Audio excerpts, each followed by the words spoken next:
നമസ്കാരം. പാലക്കാട് ജില്ലയിലെ മണ്ണാർക്കാട് NDA സ്ഥാനാർത്ഥിയായിരുന്ന ഐസക് വർഗീസ് കഴിഞ്ഞ ദിവസം ചിലതൊക്കെ പറഞ്ഞു. മാധ്യമങ്ങൾ അത് വാർത്തയാക്കുകയും ചെയ്തു. അന്ന് തന്നെ എനിക്കറിയാവുന്ന ചില കാര്യങ്ങൾ പറയണമെന്നുണ്ടായിരുന്നു ഈ ഐസക് വർഗീസുമായി ബന്ധപ്പെട്ട്. പക്ഷേ തിരക്ക് കാരണം പറയാൻ കഴിഞ്ഞില്ല. എന്തായാലും പറയാൻ തീരുമാനിച്ച കാര്യം പറയാതെ പോകുന്നില്ല. അത് ഞാൻ നിങ്ങളുടെ ശ്രദ്ധയിലേക്ക് കൊണ്ടുവരികയാണ്. ആദ്യം ഐസക് വർഗീസ് പറഞ്ഞത് എന്താണ് എന്ന് ഞാൻ നിങ്ങളെ ഒന്ന് ഓർമ്മപ്പെടുത്താം. നിങ്ങളതൊക്കെ കേട്ട കാര്യമാണ് എങ്കിൽ കൂടെ ഞാനത് ഒരിക്കൽ കൂടെ ഓർമ്മപ്പെടുത്തുകയാണ്. അതായത് എത്ര പറഞ്ഞാലും മനസ്സിലാകാത്ത ഒരു വിഭാഗം, ഒരുപാട് തെറ്റിദ്ധരിക്കപ്പെട്ട മറ്റൊരു വിഭാഗം. തെറ്റിദ്ധരിക്കപ്പെട്ട വിഭാഗം എന്ന് പറയുന്നത് NDA BJP ആണ് തെറ്റിദ്ധരിക്കപ്പെട്ട വിഭാഗം. എത്ര പറഞ്ഞിട്ടും മനസ്സിലാകാത്ത വിഭാഗം എന്ന് ഐസക് വർഗീസ് പറഞ്ഞത് ഇവിടുത്തെ മുസ്ലിങ്ങളെയാണ്. അതായത് ഈ രണ്ട് വിഭാഗവുമായി ബന്ധപ്പെട്ട് ഞാൻ കൂടുതലൊന്നും പറയുന്നില്ല എന്ന് പറഞ്ഞ ഐസക് വർഗീസ് പറഞ്ഞത്, ഒരിക്കലും ഞാൻ മുസ്ലിങ്ങളുടെ വീടുകളിൽ വോട്ട് ചോദിക്കാൻ പോയിട്ടില്ല. കാരണം അവരോട് എത്ര പറഞ്ഞാലും മനസ്സിലാകില്ല. അവിടെ വോട്ട് ചോദിച്ച് ഞാനൊരു NDA സ്ഥാനാർത്ഥിയാണ് എന്ന് പറഞ്ഞു പോകുമ്പോൾ ഐസക് വർഗീസ് പറയുന്നത് അവരുടെ മുഖവും അവരുടെ ദേഷ്യവും ഒക്കെ കാണേണ്ടി വരും. അതുകൊണ്ട് അങ്ങോട്ട് പോയിട്ടില്ല. എന്നാൽ ഈ ഒരു വിഭാഗത്തിന്റെ പണം ഐസക് വർഗീസിന് കുഴപ്പമില്ല. ബിസിനസ് ചെയ്യാൻ അവരുടെ പണമൊക്കെ വാങ്ങിക്കാം. അങ്ങനെ പല ഇടപാടുകളും നടത്തിയിട്ടുണ്ട് എന്ന് ഐസക് വർഗീസ് തന്നെ തുറന്ന് സമ്മതിക്കുന്നുണ്ട്. എന്തായാലും ഇവിടെ കക്ഷി ഈ കഴിഞ്ഞ നിയമസഭാ തിരഞ്ഞെടുപ്പിൽ NDAയുടെ സ്ഥാനാർത്ഥിയായിരുന്നു, മത്സരിച്ചു. റിസൾട്ട് 4-ാം തീയതി വരും. എത്ര വോട്ടിനാണ് തോൽക്കാൻ പോകുന്നത് എന്നൊക്കെ നമുക്ക് അന്നറിയാം. മറ്റൊരു പ്രധാനപ്പെട്ട കാര്യം എന്ന് പറയുന്നത്, ഈ തിരഞ്ഞെടുപ്പിൽ മത്സരിക്കുന്നതിന് മുമ്പ് ഐസക് വർഗീസിനെ സംബന്ധിച്ച് പല കാര്യങ്ങളും നമ്മളൊക്കെ കേട്ടിട്ടുണ്ട്. അതായത് നേരത്തെ CPI കാരനാണെന്ന് കേട്ടിട്ടുണ്ട്, അതിനു മുമ്പ് CPM കാരനാണെന്ന് കേട്ടിട്ടുണ്ട്, അതുപോലെ മനുഷ്യാവകാശ സംഘടനയുടെ ആളാണെന്ന് കേട്ടിട്ടുണ്ട്. ആളുകൾക്ക് ഇതൊക്കെ അറിയൂ. അതിനു മുമ്പും ഐസക് വർഗീസ് ഇവിടെയൊക്കെ ഉണ്ടായിരുന്നു. അദ്ദേഹത്തിന്റെ ചെറുപ്പം, അദ്ദേഹം എവിടെയാണ് ജനിച്ചു വളർന്നത്, എന്തൊക്കെയായിരുന്നു അദ്ദേഹത്തിന്റെ രീതികൾ എന്നതിനെ കുറിച്ചൊന്നും ആർക്കും അറിയില്ല.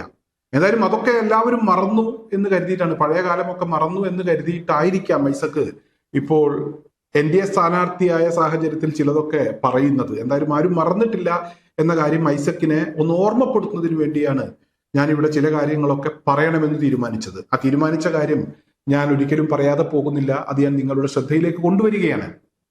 എന്റെ കുട്ടിക്കാലത്ത്, ഞാൻ എരുമപ്പെട്ടി ഗവൺമെന്റ് ഹയർ സെക്കൻഡറി സ്കൂളിൽ പഠിക്കുന്ന കാലത്ത് ഐസക് വർഗീസ് സ്കൂളുമായി ബന്ധപ്പെട്ട്, സ്കൂൾ കേന്ദ്രീകരിച്ച് എന്നും പ്രശ്നങ്ങൾ ഉണ്ടാക്കുന്ന ഒരു വ്യക്തിയാണ്. ഒരുപാട് സമരങ്ങളും അതുപോലെ തന്നെ എന്നും തമ്മിൽ തല്ലും വിഷയങ്ങളും ഒക്കെ ഉണ്ടാക്കുന്ന ഒരു വ്യക്തി. മാഫിയ ക്ലബിന്റെ തലപ്പത്തിരിക്കുന്ന ഒരു വ്യക്തി. എരുമപ്പെട്ടിയിലെ ഒരു ക്ലബിന്റെ പേരാണ് മാഫിയ ക്ലബ്ബ്. എന്തായാലും അങ്ങനെ എന്നും പ്രശ്നങ്ങൾ ഉണ്ടാക്കി ഈ ഐസക് വർഗീസ് അവസാനം എരുമപ്പെട്ടി എന്ന് പറയുന്ന ഈ പ്രദേശം വിടുന്നത് ഒരു കേസുമായി ബന്ധപ്പെട്ടിട്ടാണ്.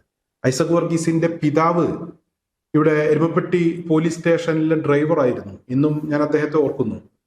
അങ്ങനെ പിതാവിന്റെ തണലിലാണ് ഐസക് എരുമപ്പെട്ടിയിൽ പ്രശ്നങ്ങളൊക്കെ ഉണ്ടാക്കിയത് എന്ന് പറയേണ്ടി വരും. കാരണം എത്ര പ്രശ്നങ്ങൾ ഉണ്ടാക്കിയാലും ഐസക് പലപ്പോഴും കേസുകളിൽ നിന്നൊക്കെ രക്ഷപ്പെടുന്ന ഒരു സാഹചര്യം ഉണ്ടായിരുന്നു. എന്തായാലും അവസാനം പിതാവ് സർവീസിൽ നിന്ന് വിരമിക്കുന്ന ദിവസം, വീട്ടിലൊരു ഫംഗ്ഷൻ നടക്കുന്ന ദിവസമാണ് ഐസക് എരുമപ്പെട്ടിയിൽ നിന്നും മുങ്ങുന്നത് പെട്ടെന്ന്. അതൊരു കഞ്ചാവ് കേസുമായി ബന്ധപ്പെട്ടിട്ടാണ്. ആ കഞ്ചാവ് കേസിൽ ഐസക്കിന് ബന്ധമുണ്ട് എന്നൊന്നും ഞാൻ പറയുന്നില്ല. എന്തായാലും ഐസക്കിന്റെ വീട്ടിൽ നിന്നോ അല്ലെങ്കിൽ ഐസക് താമസിക്കുന്ന സ്ഥലത്ത് നിന്നോ പോലീസ് കഞ്ചാവ് പിടികൂടുകയാണ്. അതവിടെ കൊണ്ടുവച്ച് ഐസക്കിനെ പിടിപ്പിച്ചതാണ് എന്നൊക്കെയുള്ള ചില വാർത്തകൾ ആ സമയങ്ങളിൽ തന്നെ കേട്ടിരുന്നു. സമൂഹ മാധ്യമങ്ങളും അതുപോലെ തന്നെ മറ്റ് പത്രമാധ്യമങ്ങളൊന്നും ഈ കാര്യം അത്ര കാര്യമായ രീതിയിൽ ഗൗനിച്ചിട്ടില്ല, വാർത്തയാക്കിയിട്ടില്ല. കാരണം 10-35 വർഷം മുമ്പ് നടന്ന ഒരു കാര്യമാണ്. എന്തായാലും ഈ കഞ്ചാവ് കേസുമായി ബന്ധപ്പെട്ട് ഐസക് നാട്ടിൽ നിന്നും മുങ്ങി. പിന്നെ ഐസക് കാര്യമായ രീതിയിൽ എരുമപ്പെട്ടിയിലേക്ക് വന്നിട്ടില്ല. പലപ്പോഴും രാത്രിയുടെ മറവിലൊക്കെയാണ് എരുമപ്പെട്ടി ഭാഗത്തേക്ക് വരാറുള്ളത്. അങ്ങനെ വരുന്ന സമയത്തൊക്കെ ചിലപ്പോൾ കണ്ടിട്ടുണ്ട്. ആ സമയത്ത് കേസുണ്ടായിരുന്നു, പിടികിട്ടാപ്പുള്ളിയായിരുന്നു, ഐസക്കിനെ പിടികൂടാൻ കഴിഞ്ഞിരുന്നില്ല. അങ്ങനെ ഇരിക്കുമ്പോഴാണ് മറ്റൊരു കേസുമായി ബന്ധപ്പെട്ട് ഐസക്കിന്റെ പേര് കേൾക്കുന്നത്. അതായത് ഒരു താറാവ് കൂട്ടം ആരോ നോക്കി നടത്തിയിരുന്ന താറാവ് കൂട്ടത്തിൽ നിന്ന് താറാവിനെ എടുത്തു കൊണ്ടുപോയി. ആദ്യം താറാവിനെ വേണമെന്ന് പറഞ്ഞു, അത് കൊടുക്കാൻ തയ്യാറായില്ല. പിന്നീട് അവിടെ നിന്നും താറാവിനെ മോഷ്ടിച്ചു എന്നൊക്കെയുള്ള വാർത്തകളാണ് പ്രചരിച്ചത്. എന്തായാലും അതൊരു പോലീസ് ഓഫീസറുടെ താറാവ് കൂട്ടമായിരുന്നു. അദ്ദേഹത്തിന്റെ താറാവ് കൃഷിയായിരുന്നു. അതിൽ നിന്നാണ് ഇവിടെ ഐസക്കും കൂട്ടാളികളും ഒക്കെ ചേർന്ന് താറാവിനെ എടുത്തുകൊണ്ടുപോയത്. ആ വിഷയവുമായി ബന്ധപ്പെട്ട ഒരു കേസുണ്ടാകുന്നു. പിന്നീട് അറസ്റ്റ് ചെയ്യുന്നു, റിമാൻഡിലാകുന്നു. ഇവിടെ ഐസക്കുമായി ബന്ധപ്പെട്ട് ഐസക് പിടികിട്ടാപ്പുള്ളിയെ പിടികൂടി എന്നൊക്കെയുള്ള ചില വാർത്തകൾ വരുന്നു. ഇതൊക്കെ കഴിഞ്ഞ കാലത്ത് നടന്ന ചില സംഭവങ്ങളാണ്. അധികമൊന്നും ഈ താറാവ് കേസുമായി ബന്ധപ്പെട്ടുള്ള വിഷയങ്ങളൊക്കെ നടന്നത് ഒരു 20 വർഷം മുമ്പായിരിക്കും. ഞാൻ പറഞ്ഞല്ലോ 35 വർഷം മുമ്പാണ് ഐസക് എരുമപ്പെട്ടിയിൽ നിന്ന് പോകുന്നത്. പാലക്കാടായിരുന്നു പിന്നീട് ഐസക്. അതിനുശേഷം വിവാഹം കഴിഞ്ഞു.